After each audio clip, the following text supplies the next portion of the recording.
Mastering quantifiers: many, much, few, little. Hello everyone!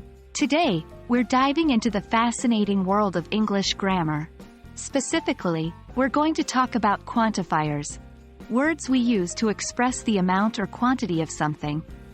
Our focus for this video is on 4 common quantifiers: many, much, few, and little.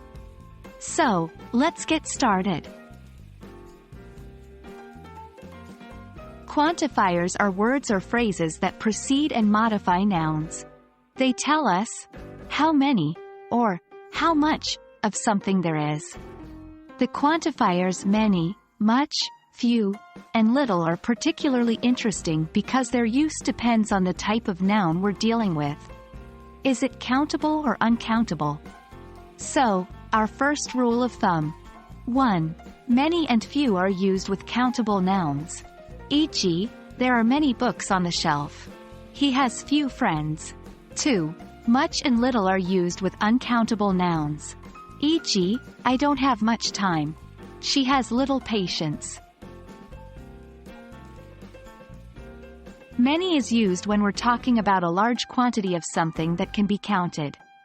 Examples might include people, books, or cars. For instance, there are many people at the concert.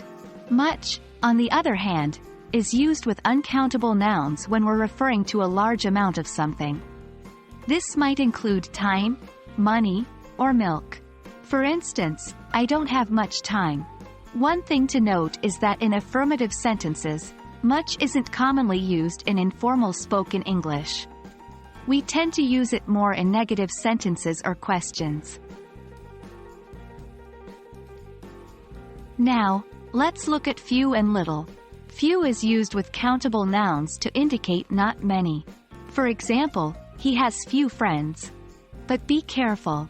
Saying, few friends, implies that he doesn't have as many friends as one might expect or desire, which is a negative sentiment.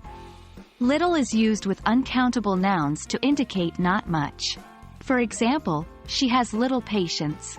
Similarly, it indicates a smaller amount than expected or desired and carries a negative sentiment.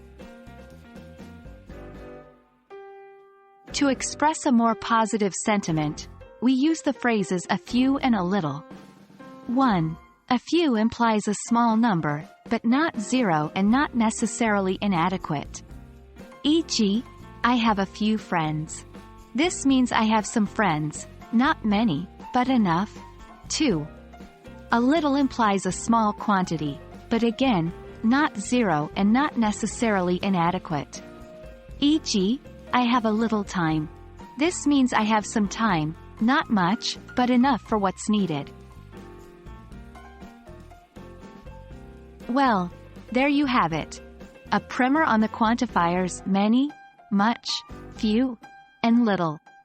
Remember, the key is understanding whether the noun is countable or uncountable, and then choosing the appropriate quantifier. We hope this video has been helpful to you in mastering these often tricky parts of English grammar. Keep practicing and, as always, stay curious. Thanks for watching and we'll see you in the next video.